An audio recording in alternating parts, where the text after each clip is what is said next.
একটা ভুল যেটা তুমি প্রতিদিন করছো কিন্তু জানো না এটা ধীরে ধীরে তোমার জীবন শেষ করে দিচ্ছে। জানলে হয়তো 5 বছর আগেই জীবন বদলে ফেলতে পারতে। এই ভুলটা হলো নিজেকে ছোট করে দেখা। আমার দ্বারা হবে না, আমি এতটা ভালো না, আমার বয়স হয়ে গেছে, আমার ব্যাকগ্রাউন্ড নেই। এই কথাগুলো প্রতিদিন তুমি নিজেকে বোঝাও এবং এই নেগেটিভ সেলফ টক ধীরে ধীরে তোমার আত্মবিশ্বাস, সম্ভাবনা সব শেষ করে দেয়।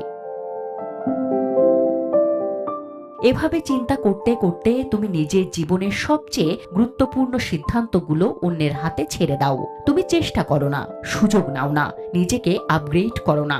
ধীরে ধীরে তুমি হয়ে যাও এক অপ্রয়োজনীয় মানুষ, কারো কাছে নয়, নিজের কাছেই। ভয়ঙ্কর ব্যাপার হলো তুমি সেটা টেরও পাও না। ভুলটা শুধরে ফেলতে চাইলে প্রথমেই দরকার নিজের প্রতি সচেতনতা। যখনই আমি পারবো না ভাবনা আসবে, নিজেকে প্রশ্ন করো, আমি সত্যিই পারি না নাকি ভয় পাচ্ছি।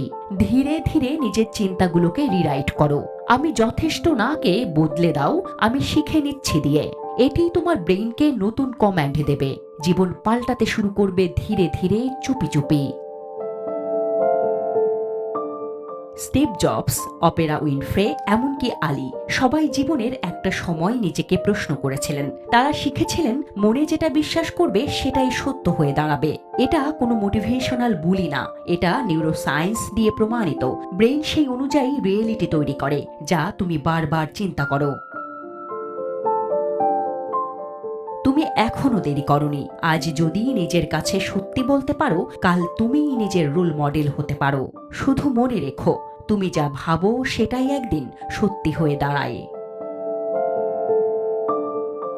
Desk report, Dhaka express.